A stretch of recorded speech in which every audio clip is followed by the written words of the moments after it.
the height of the pandemic, just as I come and support the young protectors here, I've got children of their age. I was taking some essential supplies when I'd done my little bit of shopping for me and the dog, dropped them off at the camp gates, found a couple of Thames Valley seconded police officers standing behind us, threatening to arrest me for antisocial behaviour. I mean, I had to laugh at that. I mean, I'm not antisocial, I wouldn't know how to be.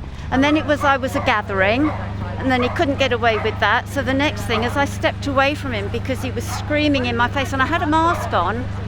He got hold of my arm, he twisted it right up my back, got me away from the camp, took me across the road, my arm still up my back, and demanded to know who I was, why I was there. And I just said, I'm dropping off essential supplies. I shop for me, I shop for them, and then I go home.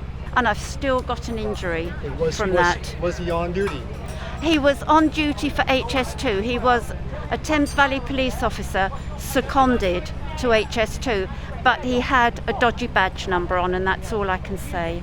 I can think of many different reasons why an officer would use force in relation to such incidents, but I'm not going to comment on this incident because, like I said, I don't know the full facts. I couldn't be forceful with anybody if I tried, and his force was, I understand that, my darling. There wasn't any justification that day, my darling. There really wasn't. Justifying for their use of force. If I had been there, madam, then I would have a position and something I could possibly say around it, or maybe have done something. I've been asked to talk to you, and I've come over to tell you what's happened. That the likes of me that just support these guys because we feel for them.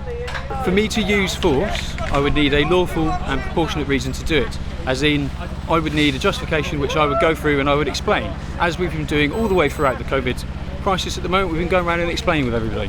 We've been engaging, explaining and trying to encourage people to comply with legislation and go along with stuff. So we don't have to take any enforcement. Enforcement by us is the last option. Where is your warrant?